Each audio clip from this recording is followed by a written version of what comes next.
A microwave mainly relies on a transformer, which helps power a device which generates microwaves using electricity, namely a magnetron.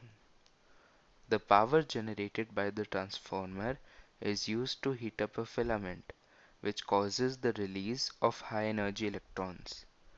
These electrons generate microwaves which heat up food. Microwaves are fitted with a metal mesh so that we can see what's cooking in the microwave and usually have a turntable to ensure equal heating.